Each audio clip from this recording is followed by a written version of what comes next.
Hi, and I hope you guys are having a good week, and I hope that you'll have an even better week this week.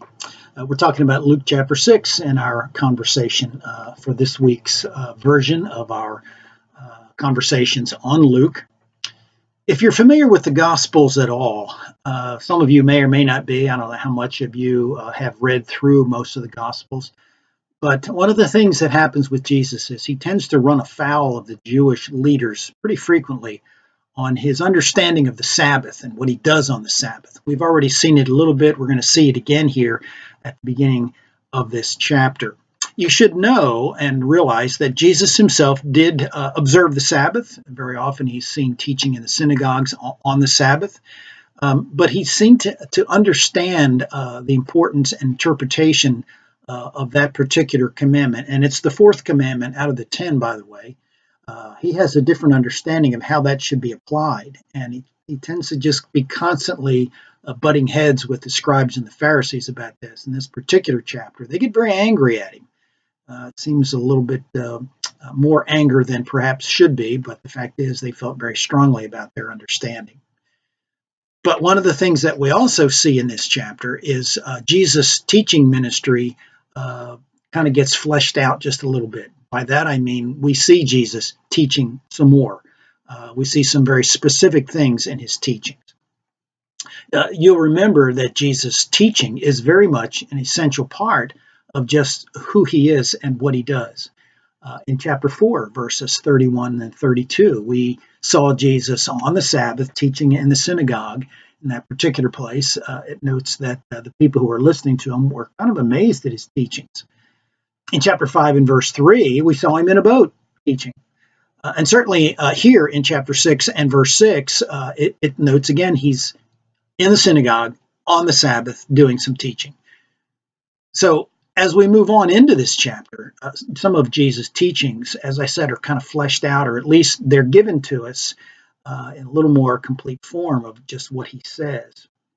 Now, again, if you're familiar with the gospel or even the other gospels, in this case, Matthew, you'll see some similarities between how Luke presents this material of what Matthew called, or what we call in Matthew, the Sermon on the Mount.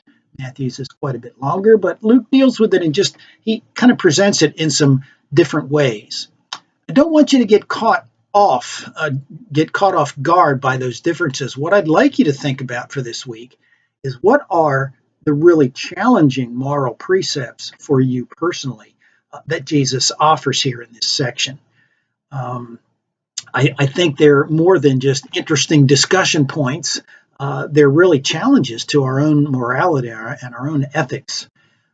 Two of these particular teachings stand out in my mind, and they're both near the end of it. There are obviously some really good ones in the middle part, but I want you to think about two things here.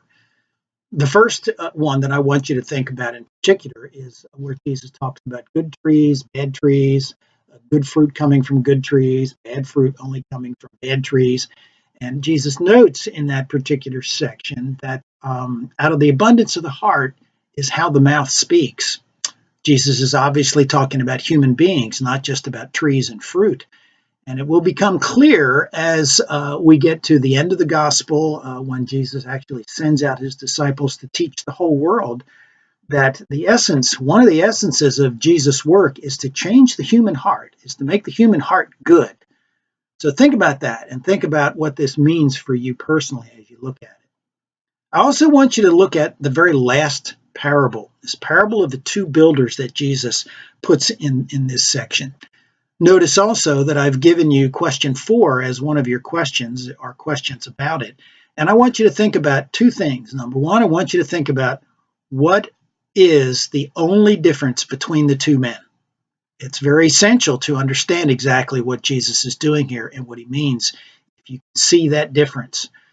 And then also I want you to think about why Jesus puts that at the end of this section of teaching, why it's important to him to put that there. In fact, what I'd like you to do is give me some comments, write some comments on the blog, and I can either comment back to you, or I'll probably even just start next week by just mentioning this particular teaching and give you what my thoughts are and my insights.